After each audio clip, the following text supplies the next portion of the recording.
ধান চাল ক্রয় সিন্ডিকেট বা মধ্যস্বত্বভোগীদের নিয়ন্ত্রণের অভিযোগ পেলে ব্যবস্থা নেওয়া হবে বলে জানিয়েছেন খাদ্য উপদেষ্টা আলী ইমাম মজুমদার। বৃহস্পতিবার সুনামগঞ্জে সরকারিভাবে ধান সংগ্রহ কার্যক্রমের উদ্বোধনকালে তিনি এই কথা বলেন। উপদেষ্টা বলেন, কৃষকের ন্যায্য মূল্য নিশ্চিত করতে সরকার প্রতি কেজি ধানের দাম নির্ধারণ করেছে ৩৬ টাকা। হয়রানি ছাড়াই কৃষকের ধান বিক্রিতে সর্বোচ্চ নজরদারি থাকবে বলেও জানান তিনি।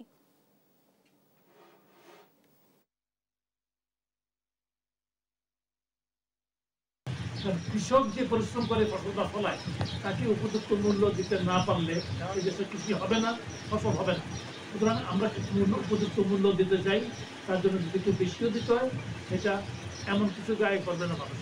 এই গুদামে রক্ষিত যদি ধান বা চাল যদি নষ্ট হয়ে যায় টাকাটা নষ্ট হবে আমাদের। আনার পরে আপনারা যাতে ফিরে না যান, কোনো ভোগান্তির সম্মুখীন না হন, তার জন্য সর্বত নজরদারির মধ্যে থাকবেন।